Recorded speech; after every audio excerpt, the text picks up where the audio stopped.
मित्रों, कैसे हैं आप लोग। देखिए, आज हम लोग जो अपना टेट और सुपर टेट में जो एक बाल विकास एवं शिक्षा विधि से जो लास्ट ईयर के पेपर आए हैं 2011 से और 2020 तक, इस सीरीज में हम लोग डिस्कशन करेंगे। तो आज हम लोग जो 2020 में पेपर आया था उसके बारे में डिस्कशन करेंगे। कैसा क्वेश्चन है, क्या नेचर है और उनके सही आंसर क्या हैं, उस बारे में देखेंगे। हाँ, वीडियो को लास्ट तक जरूर देखिए बहुत इंपॉर्टेंट सेशन होने वाला है आपके लिए। And please like, share and comment जरूर करें and subscribe this channel for new notification. So let's start without time waste. So देखिए, 2000 जो हमारा 8 जनवरी 2020 को पेपर हुआ था, उत्तर प्रदेश शिक्षा पात्रता परीक्षा यूपी टेट का, जो कक्षा 1 से 5वीं तक का बाल विकास एवं शिक्षण विधि। तो देखिए, एनसीईआरटी बेस्ड क्वेश्चन रहते हैं इसमें। तो अब देखिए, पहला क्वेश्चन दिया गया था किसने बहुविवात्मक प्रज्ञा का प्रत्यय दिया था। तो देखिए, ये इसे गार्डनर ने दिया था। देखिए, किसने बहुविवात्मक प्रज्ञा का प्रत्यय दिया था। तो देखिए, इसको गार्डन ने दिया था। ये आपका डी वाला ऑप्शन सही है, गार्डन ने दिया था। देखिए, सेकंड क्वेश्चन था कि डिसलेक्सिया में यह करने में कठिनाई होती है। देखिए, ये इंपॉर्टेंट क्वेश्चन ये सब रहेंगे हैं। तो देखिए, इसको पढ़ने या वर्तनी में जो कठिनाई उत्पन्न होती है, डिस्क्लेसिया। तो ऑप्शन ए सही है इसका। निम्नलिखित में से क्या समावेशी कक्षा में शिक्षा की भूमिका नहीं होती है। तो इसका ऑप्शन देखिए, पहला था बच्चे की आवश्यकता के अनुसार बैठने की जो पर्याप्त व्यवस्था करनी चाहिए। देखिए, गलत है। समावेशी मतलब सबका जो कक्षे में, देखिए निम्न में से क्या, पहले शब्द समझिए, निम्न में से क्या समावेशी कक्षा में शिक्षक की भूमिका नहीं होती है। होती है भैया, सबकी मतलब जो कक्षा में समावेशी मतलब इंक्लूजन, सबको समान समझना। तो शिक्षक को निःशक्त बच्चों पर ध्यान नहीं देना चाहिए, मतलब कि एक पर्टिकुलर किसी बच्चे पे ध्यान नहीं देना चाहिए। यही देखिए 100% सही लग रहा है। और देखिए, थर्ड देख लेते हैं, शिक्षक को बच्चे को प्रोत्साहित करना चाहिए, बच्चों को प्रोत्साहित करना चाहिए। ये तो उसमें आएगा ही नहीं, ये तो मोटिवेशन के अंतर, अभिप्रेरण के अंतर आएगा। और डी देखिए, शिक्षक को सीखने में अक्षम को अतिरिक्त समय देना चाहिए। ऐसा कोई नहीं है। समावेशी कक्षा में शिक्षक की भूमिका ये होती है, शिक्षक को निःशक्त बच्चों पर ध्यान नहीं देना चाहिए। और देखिए, जो चौथा है, कक्षा में छात्रों को प्रश्न पूछने के लिए क्या करना चाहिए। हतोत्साहित करना चाहिए, तो सीधा गलत लग रहा है। प्रेरित करना चाहिए, यही देखिए सही है। रोक देना चाहिए, ये भी गलत है। अनुमति नहीं देना चाहिए। देखिए, ये आज के ज़माने में बहुत इंपॉर्टेंट है। और अगर आप भविष्य में अगर शिक्षक बनते हैं तो ये चीज़ आप लोग ज़रूर जान लीजिए कि जितने भी बच्चे हैं, अगर वो प्रश्न के जिज्ञासु हैं, अगर उनके अंदर एनालिटिकल एंड क्यूरियोसिटी है, तो उसको प्रमोट करना है, ताकि उनका जो माइंड डेवलप हो और तार्किक रूप से सोचे हो। तो इसके लिए क्या है, देखिए, कक्षा में जो प्रश्न पूछने के लिए प्रेरित करना चाहिए, तो उनको मोटिवेट करना चाहिए। नेक्स्ट नेक्स्ट देखिए, 13 जो क्वेश्चन था कि निम्न से किसने अधिगम सिद्धांत का प्रतिपादन नहीं किया है। तो पहला ऑप्शन था कोहलर, स्किनर, बी.एस. ब्लूम और थॉर्नडाइक।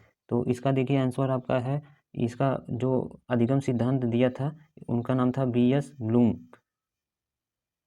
देखिए, शिक्षा में अवरोधन का तात्पर्य है, शिक्षा में अवरोधन मतलब रेजिस्टेंस, जो बैरियर है, what is a barrier in education. तो देखिए, बालक का विद्यालय में प्रवेश न लेना, ये गलत है। बालक का विद्यालय न जाना, ये भी अवरोधक में नहीं आएगा। बालक द्वारा विद्यालय छोड़ देना, ये भी नहीं आएगा आपका। किसी बालक का 1 वर्ष से अधिक समय तक एक ही कक्षा में रहना, देखिए यही चीज़ है कि वो मतलब उसका लर्निंग आउटकम नहीं होता है, आ रहा है। जैसे शिक्षक देखिए, आप प्रवेश नहीं ले रहा है, तो वो तो कहीं दूसरे जाके विद्यालय में भी तो ले सकता है। अगर आपके विद्यालय में नहीं मिला उसको प्रवेश, तो किसी दूसरे विद्यालय में ले सकता है। और देखिए, विद्यालय न जाना, तो एक दिन अगर मान लीजिए उसकी तबीयत खराब हो गई, दूसरे दिन तबीयत खराब है, तीसरे दिन तो विद्यालय आएगा, ये अवरोधक नहीं हो सकता। बालक द्वारा विद्यालय छोड़ देना, ये देखिए कुछ तो पढ़ा है और छोड़ने का मतलब ये है कि हो सकता है कुछ कारण हो उसके पीछे, तो ये भी अवरोधन का तात्पर्य नहीं है। किसी बालक का 1 वर्ष से अधिक समय तक एक ही कक्षा में रहना, मेन मुद्दा यही है कि वह देखिए पढ़ने में या कुछ उसकी जो सोचने की क्षमता है, या तो उसको कुछ नहीं डेवलप कर पा रहा है। तो ये ऑप्शन सही है, किसी बालक का 1 वर्ष से अधिक एक ही कक्षा में रहना। निम्न से किसी कौशल में पूर्व ज्ञान का परीक्षण आता है। उद्दीपन परिवर्तन कौशल, प्रस्तावना कौशल, समापन कौशल, प्रदर्शन कौशल। देखिए, इसका प्रस्तावना कौशल है कि कौशल में पूर्व ज्ञान का परीक्षण आता है, प्रस्तावना कौशल। स्तंभ अ तथा स्तंभ बी को सुमेलित करिए। 16 क्वेश्चन नंबर 16 इज, और ए को बी को मिलान करना है। तो ये देखिए सिंपल सा, इसका कौन सा सही है, इसमें यही पूछा गया है। तो हम एक इसमें देखिए अगर ये देखिए चारों क्वेश्चन नहीं है आपको अगर एक भी आ रहा है तो इससे हम इस क्वेश्चन को टैकल कर लेंगे और बहुत ईजी होता है ये सब। इसमें आपको सारी चीज़ तो कंफर्म नहीं है, अगर एक चीज़ कंफर्म है कि कौन सा सही है तो उसी के हिसाब से हम लोग कर जाएंगे इस क्वेश्चन को। तो देखिए इसका जो हमारा ऑप्शन क्या है, मिलान जो सही है। देखिए अनुकूलन का सिद्धांत जो है, अनुकूलन का सिद्धांत किसने दिया था, तो अनुकूलन का सिद्धांत जो दिया था उनका नाम था पियाजे। तो अब हम देखेंगे कि जो डी है, डी दो दो कौन सा मिलान है। देखिए ये इसमें है और एक आपका इसमें है, तो फाइनली ये वाला क्वेश्चन गलत हो जाएगा। तो अब इसमें से हमको चूज़ करना 50-50 पॉसिबिलिटी बन गई हमारी कि 50-50 हो गया, अब कौन सा सही है। तो अब क्या करेंगे हम कि इसमें से अब एक और देख लेते हैं कि कौन सा सही है इसमें। तो अब देखिए इसमें क्या है कि थर्ड अगर सी है, देखिए सारगर्भिता का नियम दिया गया था, तो ये दिया गया था आपका जो थार्डाइक थे उनके द्वारा दिया गया था। तो अब देखिए जो सारगर्भिता का नियम थार्डाइक के द्वारा दिया गया था। तो अब देखिए इसमें देखिए यहाँ ये तो गलत हो गया आपका इसमें मिलान। तो अब देखिए तीसरा ये मिल रहा है, ठीक, तीसरा मिल रहा है। तो अब देखिए ये यही बी वाला क्वेश्चन सही होगा इसका।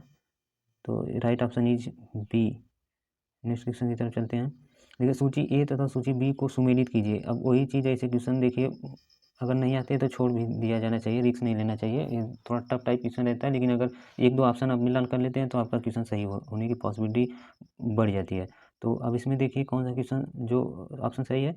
तो हम देखेंगे कि जो डी है, डी को मिलाते हैं किससे, गार्डन ने क्या दिया था, इन्होंने कहा था कि जो साइनेटिक्स शिक्षण प्रतिमान, तो ये वाला मिलान हो गया।